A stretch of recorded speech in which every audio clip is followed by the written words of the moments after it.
I'm the answer to your every cry. So illusion for the way behind. I bring to you good news. Oh glory, hallelujah. Ngicela kuthatha leli thuba lelihle nakangaka nginibingelele phinze nginemukele esihlokweni sethu salamhla seRhapsody yamaqiniso. iRhapsody yamaqiniso ke ngeyo incwadi yethu yekukholwa yawonke malanga. Lesibhalelwa phinze siyethulelwe ngumfundisi lomkhulu umfundisi Chris Oyakhilome DSC DD. Lamhla ke lisonto dilishumi nesiphohlongo kuyinyanga yeNkhwekhweti. Umfundisi uthi umthelela longaphikeki wemagama. Sivula ngencwadi embhalweni waTaga sahluko selishumi nesiphohlongo. Sifunza livesile 21 kufunzeka kanje. Lulwimi lunemandla ekuphila newokufa.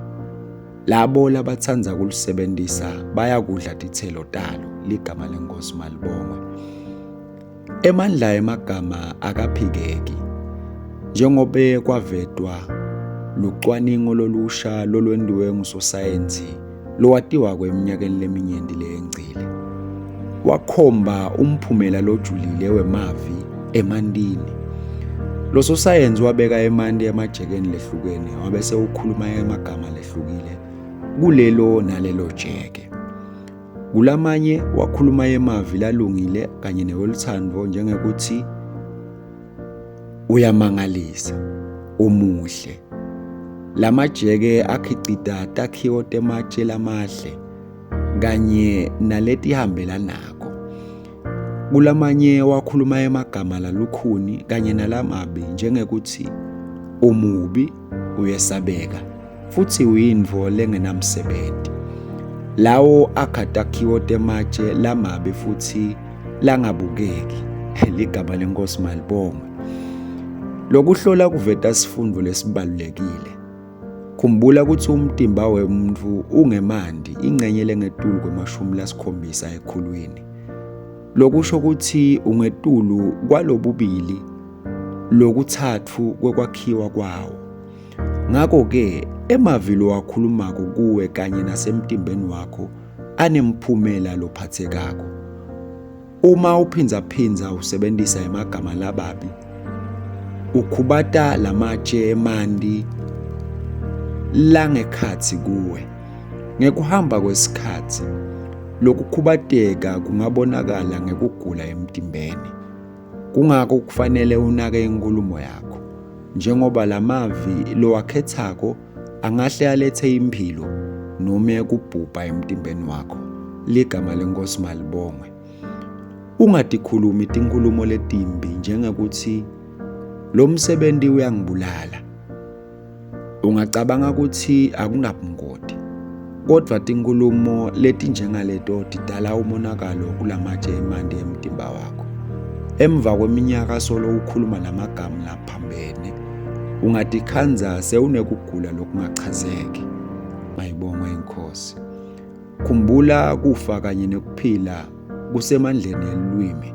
Njengoba sifundzile encwadzini yeTaga sahluko selishumi nesiphohlongo livesile 21. Emavi akho anemandla ekudala. Khuluma emavi empilo, kuphila kanye nemandla kuwe. Haleluya. Lamatshe lasemtimbeni wakho asebenta ngemagama futhi inkulumo yakho inemandla yokuphilisa, igucule futhi ihlumelelise umtimba wakho. Kuthathe lokhu ngekubaluleka. Mayibongwe inkosi. Ngicela sisho umthandazo ndawusho lamavi emva kwami. Kukhuluma kwami kuhambisana nelivi laNkulunkulu. Kuletha impilo, kuphila kanye nekuthula emtimbeni wami kanye nasengqondweni yami. Ngikhuluma emavi ekukholwa, luthando kanye nekwethemba. Futhi umtimba wami uyawalalela lamavi. Usebenta ngendlela lekahle ekukhatimuleni kwaNkulunkulu. Egameni laJesu. Amen. Kanti-ke lamhlanje uqhubeka nesifundo ufunda incwadi yaMakho sahluko se-11 livesi le-23. Ufunda incwadi yaMateyu sahluko se-12 livesi le-37. Ufunda incwadi yaJakobe sahluko se-3 ucale evesini le-8 uyogcina evesini le-11. Nawufunda ihlelo lokufunda iBhayibheli ngeminyaka munye kunencwadi yaJohane sahluko se-8 ucale evesini le-31 uyogcina evesini le-47. Bese ufunda incwadi yamakhosi ekuqala sahluko se-22. Ihlelo lokufunda iBhayibheli ngeminyaka lemibili ufunda incwadi yaMakho sahluko se-11 ucale evesini lekuqala uyogcina evesini le-11.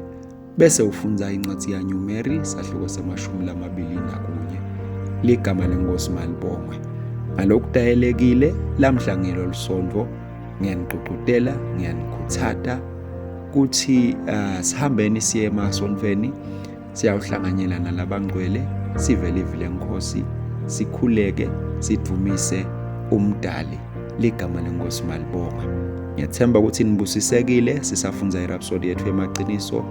Inkosi inibusise nibe nelanga lelihle nikhonde kahle. Amen.